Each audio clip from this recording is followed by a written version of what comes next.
best practice that a nonprofit board can use or follow is having well-documented, very clear-cut policy and procedures manuals, other kinds of things like bylaws. Oftentimes those are real generic, but I think they should be very specific to the organization itself. Because every organization has different needs, different missions, different policies and stuff. So I think it has to be very, very specific. So I don't think organizations just get a generic template from someplace and just fill in the name of the organization kind of thing. It's really got to be well thought of. And even if organizations already have a lot of those things in place, I think it's important for the board to review those documents periodically, every so often. And if you haven't done that for a while, you should do it right now, is review the documents to make sure, again, it's difficult to do sometimes, but any kind of thing that can happen, there should be something in the policies, procedures, the bylaws, etc., that can address that. Yeah, because a lot of times what happens is an incident happens or something uncertain occurs, and the board looks at the bylaws, the rules and regulations, policies and procedures. Oh man, that's not addressed. So what do? Let's just make something up on the spot. That shouldn't happen. There should be, even if it's kind of general, there should be something that addresses any possible contingency you can think of and how the organization should handle those kinds of things, right? So, again, good documentation is an important thing. Also, a good budgeting process is really important for a nonprofit organization. I mean, going back to the treasurer thing and wearing my treasurer's hat now, there should be no question about a budget. Budget should be very detailed and should be very specific about everything the organization basically does, right? So sometimes budgets are done on the back of an envelope, very casual. That should be a very well thought out process, though, right? So the budget includes both the operational side as well as the board oversight side. Oftentimes the best practice is for the operational entities, the people that are actually working in the organization, to develop a preliminary budget, and then the board, well, then it should go to the treasurer for his review, his or her review, and then the board should approve the budget. That is an important step that most boards don't do. It's if the executive director recommends it to the board, a lot of times the board just says, okay, we approve. Just without really digging into it and without really analyzing the budget, that is not the right way to do it. The board's responsibility is to dig into that budget and really look at what's in the budget. And the board should almost know the budget as well as the executive director does, because it's that important to the organization. I'm gonna speak to my members out there that might be struggling with how to develop these governing documents, these processes, these budgets and things, because I believe that there's two schools of thoughts out there. I think on the one part, there's a fear. I don't want to do the incorrect thing. I don't want to file the incorrect document. I don't want to do it the wrong way. And then there's another school that's just lethargic. Okay, I'm just going to do what we actually need to do just to get by kind of a thing. But I believe it's their freedom and their right to make sure that they go through those documents, articles of incorporation, budgets, bylaws thoroughly to make sure that what they have is in line with the mission, with the vision of the nonprofit itself. Because you do have those people who, kind of very fast writing on the back of the napkin in the restaurant, that's not really thoughtful, but that shows you the freedom of it all.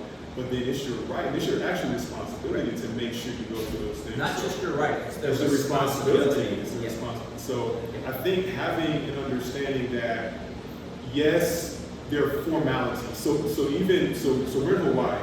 To my people out there, we're like doing this in Hawaii, and our state has certain rules and regulations when it comes to just simple things like forming or developing articles of incorporation. It's very plain Jane. You need to fill in the boxes, check the boxes, virtual. I mean, it's electronic. It's not a lot that goes into it, but a real thoroughly thought out documented articles of incorporation goes beyond what our state requires. And I believe, especially for a nonprofit, that needs to be something that actually we sit down and we talk about it and we go through and develop our own, not the generic person, the generic one from the state, our own. Because the state doesn't know our mission. Like you said, it doesn't know our vision. Only we know that. Yes. Yeah. So, yeah. One of the good best practices to use is to look at the Form 990. Because that form it's an IRS tax form, yes, but it also has a lot of sections that help you manage your organization. And one of the sections is a checklist of all the things that is good for your organization to have. Right. So there's like, do you have an articles of incorporation? Do you have a lot of bylaws? Do you have a set of procedures? Conflict of interest policy? So that's a really good checklist to start with, helping you determine if you've got enough of the documents that will help you identify. And almost all nonprofit organizations are required to file a Form 990 anyway. So it's not like it's going to be something you don't have to do. You have to do it anyway. So use that as a guide to, the best way to manage your organization. And by the way, take that Form 990 seriously.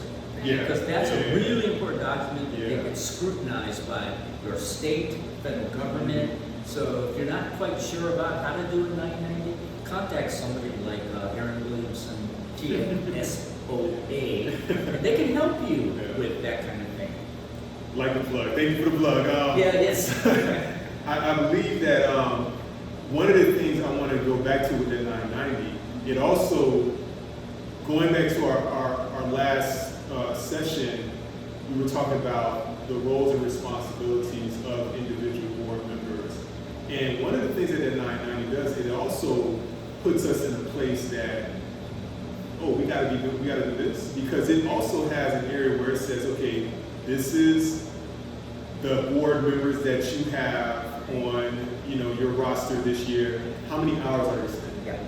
And so it makes you, we gotta be doing stuff. We gotta spend hours doing this. So they expect, the powers that be expect us as board members to be diligent, be of care about our duties and to do those things that we're talking about now and making sure that our documents are sound. Because it goes back to, if something happens in the nonprofit, something happens between, a board member's role and their responsibilities, if it's not being done effectively, what guides us?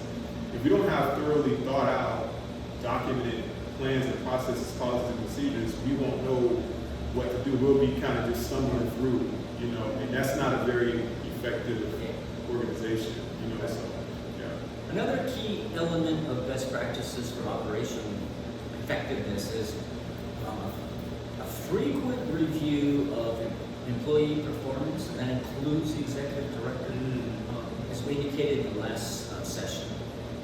I don't think every 6 months is too often.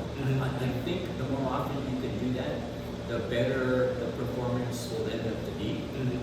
Because people want to know. They don't want to wait a year to find out how well they're doing the job. So the more often you can get some kind of feedback about what they're doing, and the board can give feedback to the executive director about the effectiveness of operations. That should be done on a regular basis as well. So that's important as well. Okay. So so we're new. Let's say we're all three of us, we're new, we're the board, it's doing its thing, it's functioning, and we're learning. We're learning from the board members that are there, that are doing their second or third term as board members, and we're learning from them. And we notice things. We notice that, the way that things are being managed, the processes that are in place, how we're bringing meetings together, our minutes aren't documented thoroughly.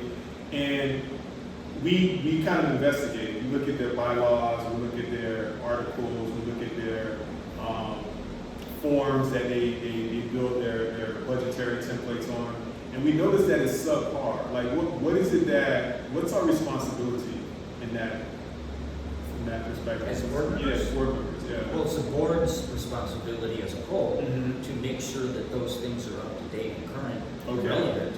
So, What's the process? What's the process then? just do it. I mean, it's looking, like I said, reviewing every single one of those documents and maybe using some kind of a comparison with other organizations. Okay. You can easily get other organizations' bylaws, articles, incorporations, policies, and procedures on their websites. Okay. Another good source is guidestar.org. Okay. That you can get information about nonprofits all over the world, actually.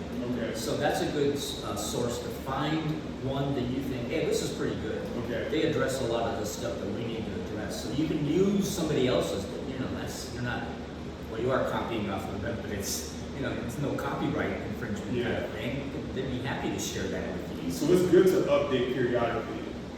Just go through all of your documents Yes, periodically. absolutely. And update Absolutely. Yeah, every time. it is, yeah. Okay. And in fact, speaking of that, the mission of the organization, you should be reviewing that periodically as well. Even if it's once a year, you go back and say, does that still make sense, what our mission is? Yeah. Or has our mission actually gone beyond what we originally thought? Mhm. Then you should change your mission. I mean, that's super important for a nonprofit.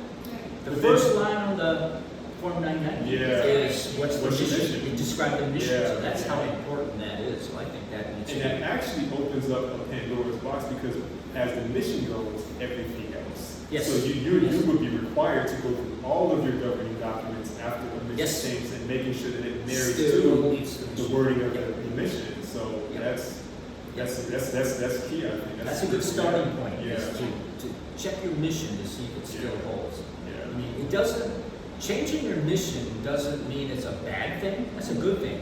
And even the IRS will agree Yeah. that if your mission is different than what you indicated, Yeah. you should change your mission. Yeah.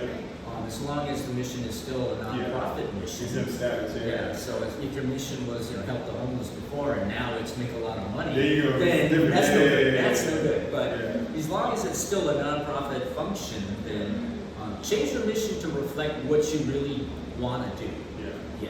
that makes sense. Yeah. That makes sense. As a matter of fact, I want to actually list them out. I actually want to say, because I want us to know like what these governing documents are to our members out there. So and this is a fully functioning, operating at optimal levels. These are their governing documents. They have articles of incorporation, they have bylaws, they have policy manuals, they have a board member roles and responsibility manual, they have board committee charter, they have strategic plans, they have annual budgets, they have an annual operating plan, they have, and the most recent financial audit, so they have audits, and then they have, a series of, historical 990s. So all of these documents are what we call governing documents, and you might not have them all, but take note of these things. You should have some of them. I mean, you definitely, and the ones that you don't have, you want to work your way up to having those documents, because it's important that, again, in order to function as a healthy nonprofit, you're going to need them, and you need something to go back to revise. You need something to go back to follow. Having a board charter, having policy manuals, having a board manual, I mean, my goodness, those things would get us out of a lot of circumstances and issues that we find ourselves in from time to time as board members, especially board members of nonprofits. So I think that those are some items that you should take note of. If you don't have them, work out getting them. Go down, look at some resources where you can find some of those documents. As Richard was saying, you can go on different websites, look at different organizations, look at theirs. If they're in line with what you're doing, feel free, grab their best practices and use them. So, yeah. And if you need a resource to go to, contact Aaron. I mean, he's willing to do this. He loves helping nonprofit organizations. He'll do it for free. I don't know about that. We're not a nonprofit here now. I think that's true. You know, you need to get somebody that's experienced, get somebody that understands the organization and how it should be functioning, and you'll be at a better playing field. You know, you'll be at a level that you want to be at to get yourself to an operating effectiveness and efficiency that's optimal for your organization. So what I'm getting at is one of the good questions to ask each other on the board then is, do you know our policies and do you know where to get them? Yeah, that's an excellent question. Yes. Yeah, a lot of people don't ask that, and a lot of Because people I feel like there's some boards that maybe it's not even online. Yeah. You know, It's not accessible at all. Right. Yeah. So it's in a binder. Yeah. File That's a somewhere, good. right? Yeah, because board members are supposed to know those Yeah. things. So that's a good question Maybe to ask it's each other. time to, Yes. you know, Yes. get it in the electronic format Yeah. or somehow easily. Yeah, easily accessible. Easily Definitely. accessible. Definitely. I agree. Absolutely. So. Yep. Yeah. Well, with that, I think the operating effectiveness it gets into the last area of our duties as a board. Remember, there's a duty of care, there's a duty of loyalty, and there's a duty of obedience. The duty of obedience, again, that's the one that carries the most legal weight, and our governing laws, what guides us, is in that duty of obedience, and this is what we're dealing with now. So, if you, like I said, like we've been discussing, if you all feel that you're lacking in that, definitely go out, get some resources. You know, reach out to some individuals who are professional, who know about nonprofits and how they should be functioning, and gain these attributes, because you definitely need these attributes in order to fulfill your role as a fully functional, operating effectively, you know, nonprofit board board members